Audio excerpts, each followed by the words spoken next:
En 2025, deux chiffres ont bouleversé la carte économique mondiale. 300 milliards de dollars de droits de douane se heurtent à la promesse de 100 milliards d'exportations africaines, transformant une crise commerciale en étrange fenêtre de puissance. Pour celles et ceux qui, comme Ibrahim Traoré, voient dans chaque usine rallumée un acte de souveraineté, que signifient réellement ces colonnes de chiffres? Peut-être le début discret d'un monde où la dignité se compte en conteneurs, en emplois, dans le contrôle patient de la production, plutôt qu'en promesses d'aide lointaine. En apparence, l'histoire pourrait n'être qu'un simple déplacement de flux commerciaux, un ajustement mécanique provoqué par la rivalité sino-américaine. Pourtant, derrière ces mouvements, s'esquisse une promesse plus profonde, celle d'un continent qui passe de la réaction à l'initiative. Cette transition offre un bénéfice essentiel, le contrôle réel de la valeur produite, une ambition longtemps différée par la dépendance logistique et financière. Mais cette promesse s'accompagne d'un risque majeur. La fenêtre est brève. Les économistes évoquent 5 années pour structurer les chaînes africaines avant que Pékin et Washington ne stabilisent leur propre route. Si cette consolidation échoue, l'élan pourrait se dissiper aussi vite qu'il est né. Et c'est là que surgit la première faille à surveiller, la capacité à maintenir la coordination régionale sans retomber dans les concessions unilatérales. Les enjeux dépassent donc le commerce. Ils touchent à la souveraineté, à la capacité de décider du rythme, du prix et du sens du travail. La question, désormais, n'est plus de savoir si l'Afrique peut produire, mais si elle pourra conserver la maîtrise de ce qu'elle crée. En moins de 30 jours, des chaînes d'approvisionnement construites en 3 décennies ont cédé, créant un vide que peu avaient anticipé. Dans cet effondrement soudain, un chiffre domina les analyses. 72 milliards de dollars d'exportation non pétrolière en 2024. Seuil qui devint la base d'une accélération inattendue. C'est dans cette rupture accélérée que se révèle la mécanique réelle du basculement africain. Alors que Washington et Pékin s'enfermaient dans un cycle de sanctions croisées, des cargos entiers modifièrent leur route, quittant Shanghai pour accoster à Tema ou Abidjan. Ce déplacement n'était pas anecdotique. Il traduisait une recomposition silencieuse où l'Afrique passait du statut de réserve à celui de point d'équilibre. Et la question ouverte en P1 trouve ici son premier éclat de réponse. La souveraineté ne naît pas d'un événement spectaculaire, mais d'une succession de décisions patientes. C'est là qu'intervient Ibrahim Traoré, observant depuis Ouagadougou que la crise mondiale creusait un espace inédit. Il lança le corridor agro-industriel, projet continental de 6000 km, destiné à relier ports, mines et usines du Sahel à l'Atlantique. L'idée existait déjà, mais jamais sous ce niveau de contrôle. Au lieu de céder les concessions, les États imposèrent des coentreprises à majorité publique. Dans les zones aux franges de Bobo Dioulasso, les anciennes filatures reprirent vie. Les raffineries d'or rallumèrent leurs fourneaux. Les ateliers et textiles embauchèrent par milliers, produisant ce que l'Asie n'expédiait plus. Pour la première fois depuis les années 1960, le continent ne réagissait pas au choc mondial. Il le transformait. Entre le chiffre de 72 milliards et la trajectoire qui se dessinait vers 94 milliards, ce n'était pas seulement une courbe qui changeait, mais une perception. La marge devenait centre, le fournisseur, acteur. Et c'est dans ce renversement discret que se lie la logique profonde du moment. Produire n'est qu'un début, mais décider pour qui l'on produit devient la véritable conquête. À Ouagadougou, le projet se matérialisa d'abord dans une pièce austère, une table en bois, 3 cartes ferroviaires et un plan de financement griffonné à la main. Autour de Ibrahim Traoré, des ingénieurs du Ghana et du Niger discutaient de l'axe central du corridor, cherchant la trajectoire la plus stable pour relier les mines, les ports et les usines. Ce moment modeste, presque silencieux, servit de fil conducteur à toute la transformation qui suivit, Un pouvoir qui se construit dans les détails, pas dans les annonces. Le premier cas concret éclata quelques mois plus tard. À Bobo Dioulasso, une ancienne filature chinoise rouvrit ses portes, employant 4000 ouvriers formés localement et rémunérés en francs adossés à l'or. Le changement se lisait dans les gestes. Là où l'on exportait des balles de coton, on calibrerait désormais des textiles finis. Les comptables suivaient en temps réel la valeur ajoutée, et les étudiants en économie appliquée venaient y observer une chaîne de production africaine alignée avec les standards internationaux. Ce Concas, un entrepôt frigorifique sur la côte ghanéenne, autrefois conçu pour des cargaisons destinées à Shenzhen, devint un hub continental permettant d'expédier fruits, produits transformés et extraits miniers vers l'Atlantique. La modification ne reposait ni sur des miracles technologiques, ni sur des capitaux démesurés, mais sur une idée simple, garder le contrôle des flux. Ces impacts précoces avaient un point commun. Chaque avancée renforçait la capacité du continent à choisir sa propre cadence. Et c'est ici que surgit le véritable « so what ». La souveraineté ne se proclame pas, elle s'assemble, pièce par pièce. Avant toute accélération, il y eut un basculement net. Avant les surtaxes américaines, l'Afrique n'était qu'un maillon périphérique. Après leur généralisation, elle devint un point d'ancrage recherché par des chaînes d'approvisionnement à la dérive. Ce contraste fulgurant expliqua le début du mouvement, bien davantage que les discours officiels. Les flux s'inversèrent non par stratégie, mais par nécessité.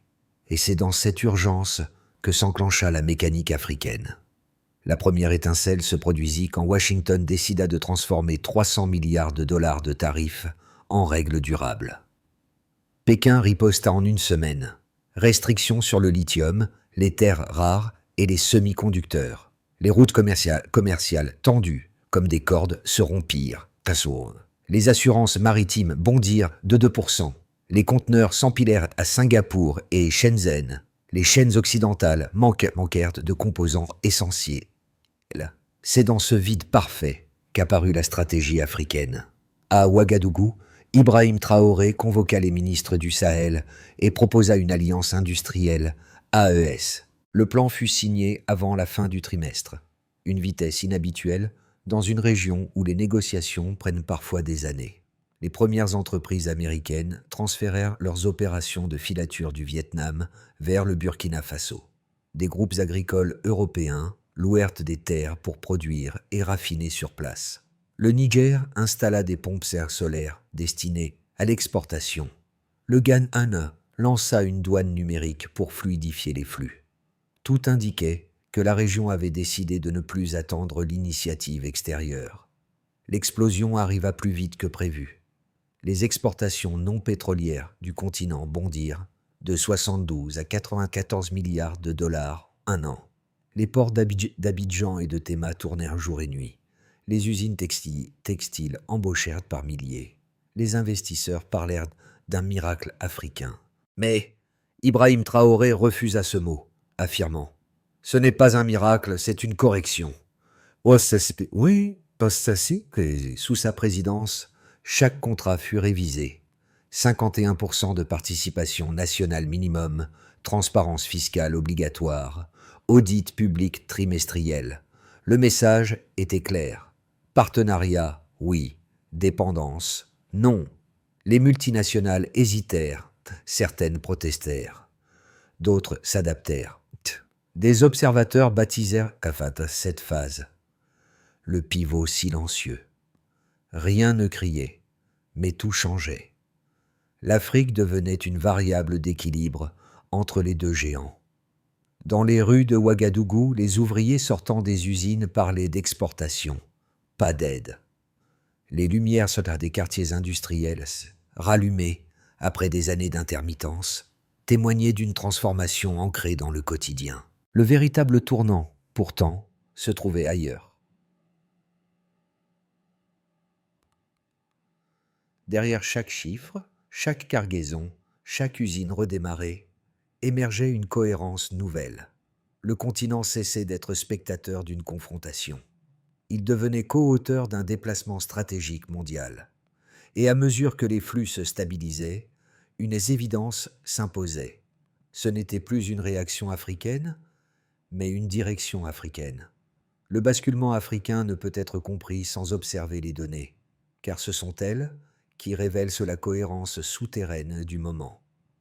Après la phase d'activation et l'ascension rapide décrite précédemment, une architecture plus profonde apparaît, celle d'un continent qui commence enfin à compter pour lui-même. Le premier indicateur marquant fut l'arrivée de 8,6 milliards de dollars d'investissements concentrés au Burkina Faso dans le textile, l'or et le ferroviaire. Ce montant, modeste à l'échelle mondiale, devint pourtant déterminant. Ce chiffre signale un ancrage durable parce qu'il vise les secteurs réellement productifs. Les capitaux ne se contentaient plus d'acheter des concessions. Ils construisaient des outils, des postes de travail et des gains de compétences. Le second indicateur fut la formation de 12 000 techniciens dans la zone AES en 2025. Résultat direct des clauses de transfert de compétences intégrées aux coentreprises.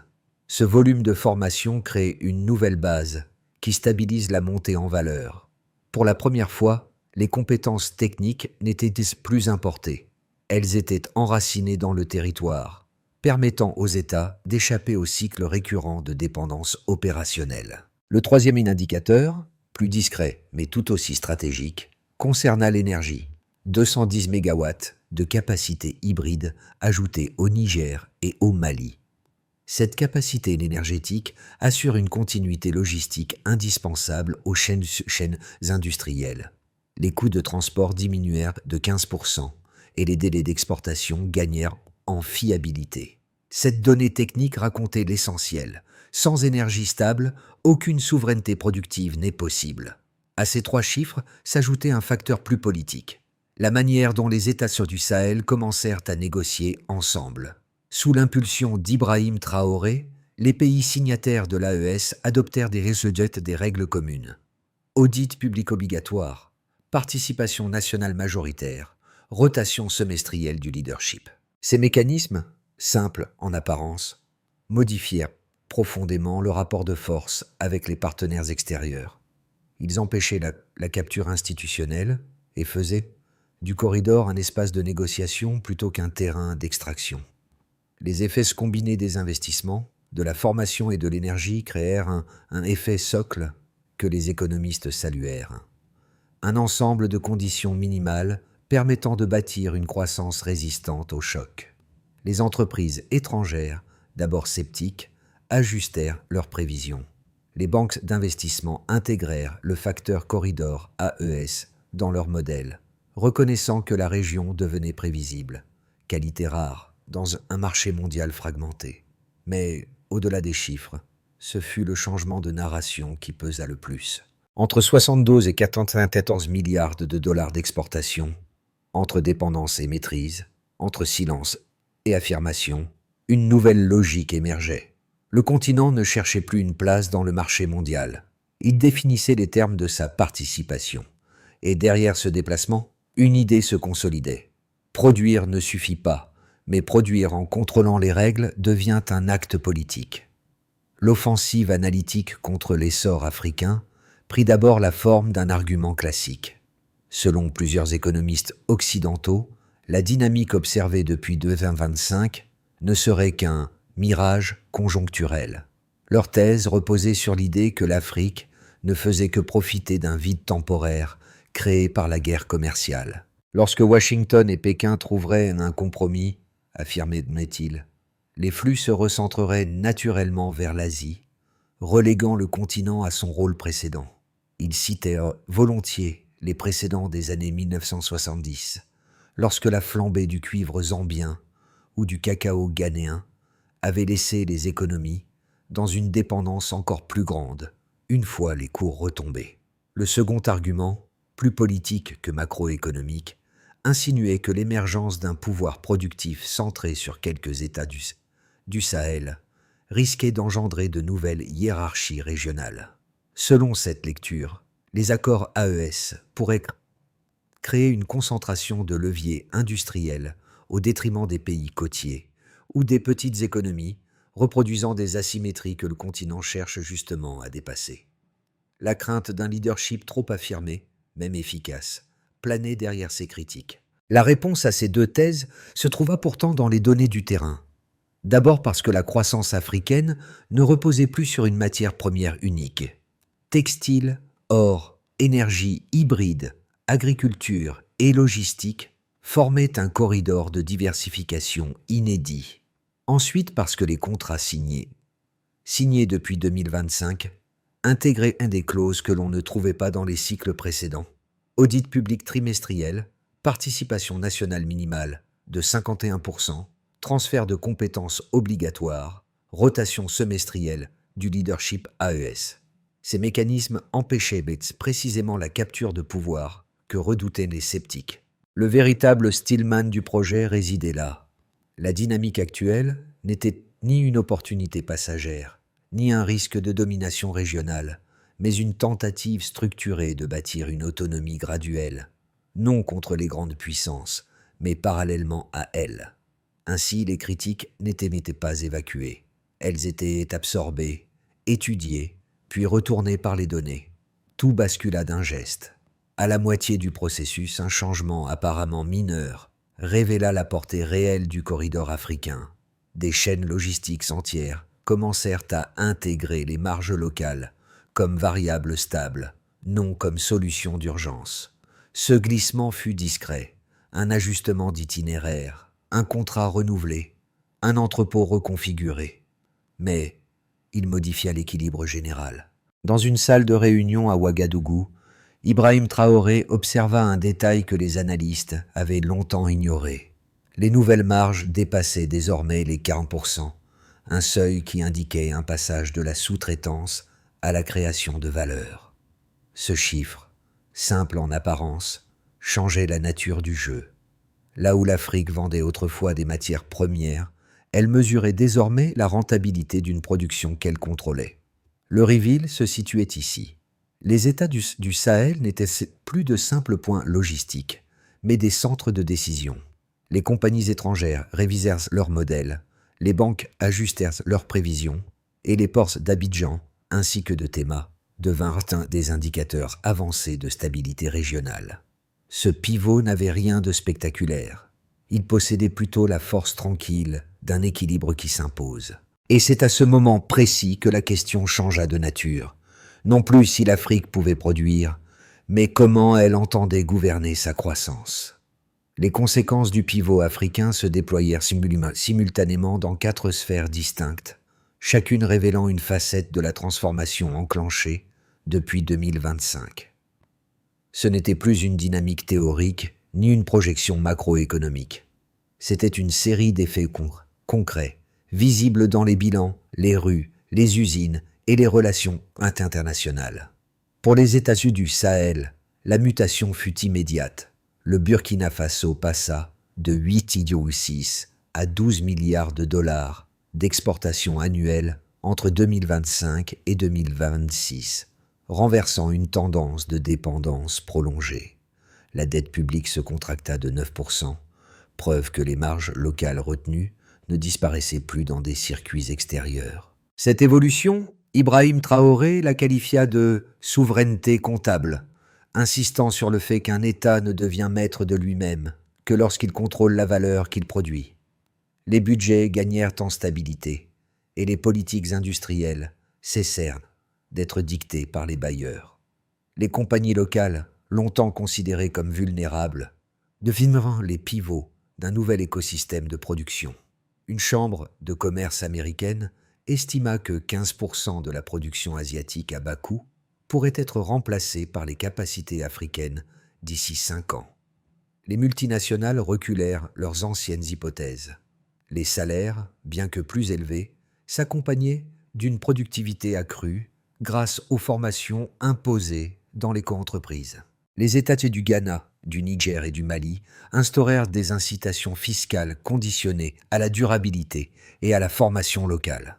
Cette logique freina la fuite des capitaux et encouragea l'installation de chaînes plus longues, extraction, transformation, assemblage, sur un même territoire. La transformation prit un relief plus humain dans les villes industrielles. À Bobo-Dioulasso, les parcs textiles alimentés par énergie solaire employaient plus de 9000 travailleurs. Les familles parlaient d'exportation au petit déjeuner et les étudiants abandonnaient les concours liés à l'aide internationale pour suivre des cursus de logistique ou de comptabilité appliquée. Les propos d'Ibrahim Traoré, nos enfants traceront des itinéraires de navires, résonnaient comme un changement de culture. L'espoir cessait d'être abstrait et devenait une compétence mesurable. Le quotidien se stabilisait. Salaire régulier, éclairage urbain fiable, mobilité améliorée. La recomposition africaine força les grandes puissances à revoir leur stratégie. Les États-Unis lancèrent une loi sur l'accès manufacturier africain, offrant 25 milliards de crédits à taux réduit. La Chine convertit plusieurs prêts en participation industrielle, transformant un passif en architecture partagée. Pour la première fois depuis la guerre froide, la rivalité sino-américaine produisait un avantage structurel pour un tiers, l'Afrique. Derrière cela émergeait un symbole, Ibrahim Traoré imposant un leadership lucide, capable d'être ferme sans fermeture, ouvert sans dépendance. Les 12 prochains mois formeront une zone charnière où 3 trajectoires distinctes peuvent émerger. Les données actuelles suggèrent un momentum solide, mais la stabilité réelle dépendra moins des chiffres que de la constance institutionnelle et énergétique. Les scénarios ci-dessous ne prédisent rien. Ils modélisent les marges de manœuvre d'un continent encore en apprentissage de sa propre puissance. Dans cette configuration, les exportations africaines dépasseraient légèrement 110 milliards de dollars d'ici fin 2027. Les corridors logistiques resteraient peut-être stables, même si les coûts de fret réduiraient les marges de quelques points. La croissance se maintiendrait, mais sous un rythme mesuré. Les États élargiraient les accords. Les accords AES à 7 pays, installant une coordination plus dense, sans rupture majeure. La production régionale atteindrait environ 130 milliards de dollars, et les formations techniques continueraient de progresser. Ce scénario incarne une maturité encore fragile, mais durable. Ici, plusieurs conditions convergeraient. Stabilité énergétique, diversification industrielle accélérée et discipline institutionnelle renforcée. Les chaînes africaines intégreraient davantage de technologies locales. Pompes solaires optimisées, logiciels douaniers, textiles connectés, permettant un saut d'efficacité. Les jeunes diplômés trouveraient un emploi régional plutôt qu'à l'étranger, inversant les flux migratoires professionnels. Les États négocieraient d'égal à égal avec les blocs occidentaux, plaçant le Sahel au centre d'une nouvelle équation industrielle mondiale. L'avancée serait rapide, mais maîtrisée. Une contraction de la demande mondiale ou une détente sino-américaine trop brutale ferait reculer les prix. Les pays les plus dépendants du corridor AES subiraient un effet domino, budget comprimé, licenciements dans le textile, retour migratoire, retrait partiel des investisseurs étrangers. Le risque principal ne serait pas l'effondrement, mais la répétition du passé, une réussite brillante, mais trop courte. Comme le rappellent les observateurs, sans politique industrielle ferme, la croissance peut devenir une bulle d'exportation vulnérable à un simple choc externe. Ne pas rêver les scénarios favorables ni craindre les pires, mais modéliser lucidement les marges de décision. L'avenir ne dépendra pas d'une courbe, mais de la capacité des États à maintenir leurs règles. Contrôle des marges, énergie stable, formation locale, audit public. C'est cette cohérence, plus que les chiffres, qui déterminera la place réelle du continent. Ce récit ne se limite pas aux bilans nationaux, ni aux graphiques d'exportation. Il touche directement 3 groupes dont les décisions quotidiennes façonnent la trajectoire du continent. La transformation industrielle africaine n'est pas un phénomène observé de loin. Elle se vit, se corrige et se construit à l'échelle humaine. Dans les usines de Bobo-Dioulasso ou dans les ateliers d'Accra, Chaque décision, produire, recycler, assembler, expédier, devient une pièce du puzzle continental. Les entrepreneurs qui choisissent que la fabrication locale transforment des emplois précaires en compétences durables. Les travailleurs, eux, donnent un visage concret à la souveraineté, la stabilité d'un salaire régulier, la fierté d'un produit fini exporté vers l'Atlantique, la maîtrise d'un outil auparavant importé. Une seule question se pose. Combien de contrats renforcent mais réellement la valeur ajoutée du territoire? Pour celles et ceux qui ont grandi entre plusieurs continents, le changement ouvre un rôle inédit, celui de traducteur de ce siècle. Les écoles du Sahel développent des cursus en logistique, robotique ou comptabilité d'exportation. Revenir n'est plus un sacrifice, mais une stratégie. Un message envoyé depuis Paris, Londres, où Montréal peut débloquer un partenariat, une idée, un flux.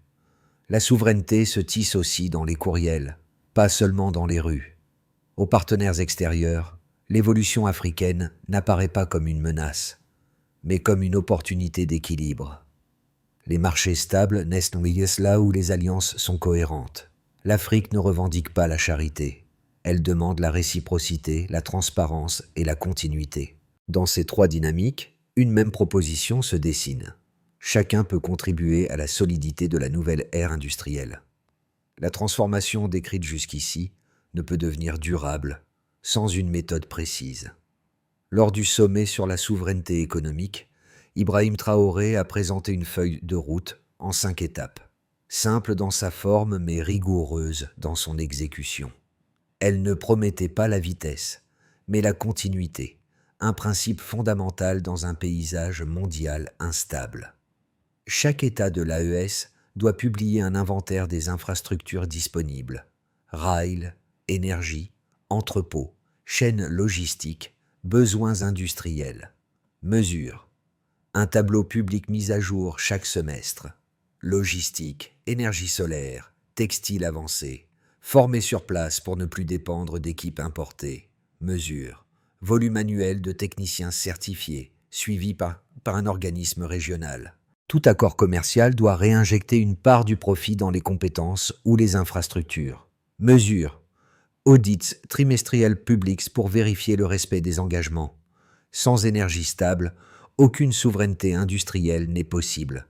Le Niger et le Mali ont montré la voie avec les 210 mégawatts ajoutés. Mesures.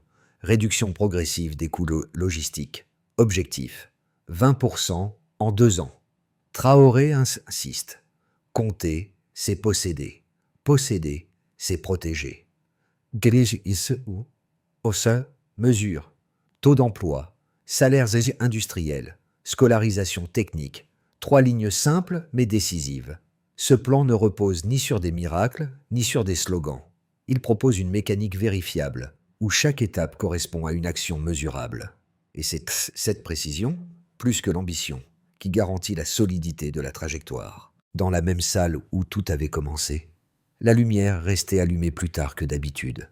La table en bois, celle-là même où les premières sorocartes ferroviaires avaient été déployées, portait désormais des projections numériques, des marges actualisées, des flux stabilisés.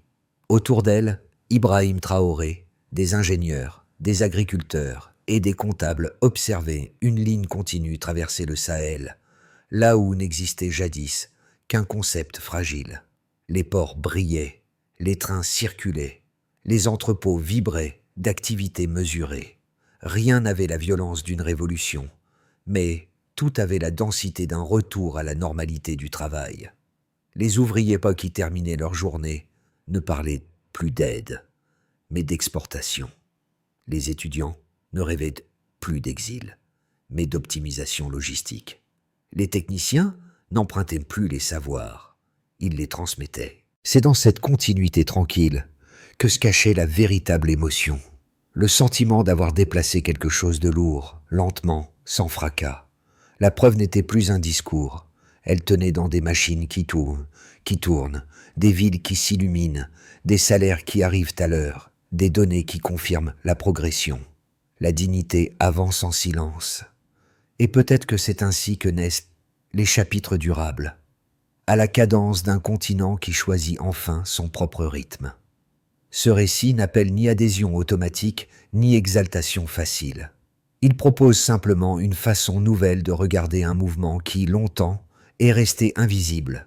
Celui d'un continent qui reconstruit sa souveraineté non par slogan, mais par cohérence. Les ports qui s'ouvrent, les usines qui redémarrent, les contrats transparents qui s'accumulent, ne sont pas des symboles grandiloquents.